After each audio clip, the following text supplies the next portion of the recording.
सागर की रहने वाली रेणु ठाकुर एक नाम जो हिम्मत और संघर्ष की मिसाल बन गया। जन्म से दिव्यांग रेणु जुड़वा भाई बहन में से एक थी। भाई स्वस्थ था, लेकिन रेणु के हिस्से में आई शारीरिक चुनौतियां। समाज ने उसे बेबस समझा, तानों की बारिश की, लेकिन रेणु ने अपनी तकदीर खुद लिखने की ठानी।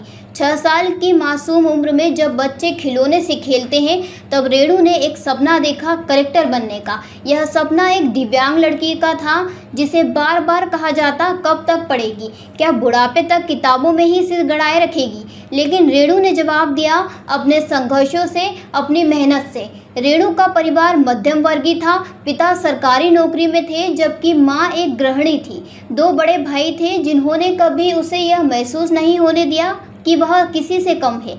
जब समाज के ताने उसकी हिम्मत तोड़ने की कोशिश करते, तब घर में माँ और भाई उसकी ताकत बनकर खड़े रहते। माँ ने दोस्त बनकर बेटी के साथ हर कदम पर उसका हौसला बढ़ाया और विश्वास दिलाया, तो उड़ सकती है, बस अपने हौसलों को मत टूटने देना। लेकिन जीवन इतना आसान नहीं था। कोरोना काल में जब पूरा देश लॉकडाउन में था, तब रेणु के जीवन में एक और परीक्षा आई। एक दिन माँ ने सर्दी में राहत देने के लिए उबलता हुआ पानी एक बोतल में दिया, लेकिन गलती से वह पानी उसके पैरों पर गिर गया। जला हुआ पैर दर्द से तड़प उठा। अस्पताल तक जाने का कोई साधन नहीं था, डॉक्टर भी घर नहीं आ सकते थे। एक स्थानीय डॉक्टर ने जैसे तैसे पट्टी की, लेकिन घाव ठीक होने पर 1 साल लग गया। दर्द असहनीय था, लेकिन हार नहीं मानी। संघर्षों की आंधी में कभी कभी इंसान हिम्मत हार जाता है। जब रेणु के दिल में यह सवाल उठा, मैं कब तक दूसरों के सहारे जिंदगी गुजारती रहूंगी, मन में निराशा घर कर गई और उसने खुद को एक कमरे में बंद कर लिया। जब वह आत्महत्या करने वाली थी, तभी उसकी बचपन की दोस्त आई। उसने दरवाजा खटखटाया। रेणु ने दरवाजा खोला और अपने दिल की पीड़ा बताई।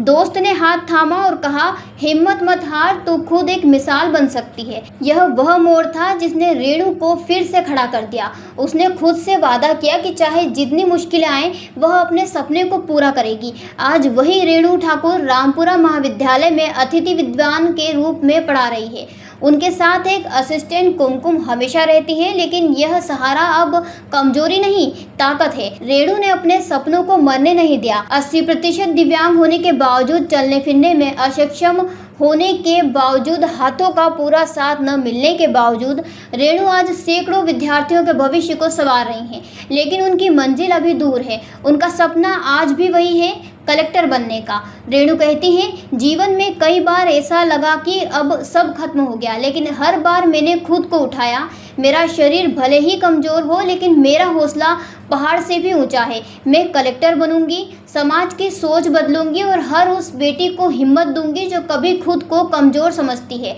अंतर्राष्ट्रीय महिला दिवस पर रेणु की यह कहानी उन सभी महिलाओं के लिए प्रेरणा है जो समाज की बेड़ियों को तोड़कर अपने सपनों की उड़ान भरना चाहती हैं। रेणु ने साबित कर दिया, शरीर भले ही सीमित हो, लेकिन हौसले की उड़ान असीमित होती है। कमजोर शरीर पर मन बलवान है। दिव्यांगता अभिशाप नहीं, वरदान है। रुकी जाना नहीं तुम कभी हार के,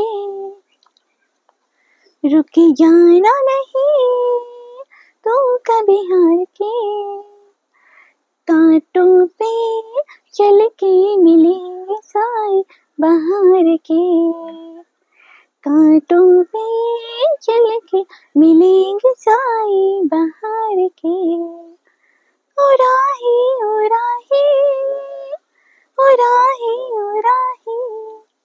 थैंक यू सर। कुपड़ेश्वर से दशरथ नागदा की ये रिपोर्ट। पुरानी ईंटों का झंझट, भारी वजन, ज्यादा सीमेंट और धीमी स्पीड, कमजोर दीवारें और बेकार का खर्चा, क्या यही है आपकी बिल्डिंग का भविष्य?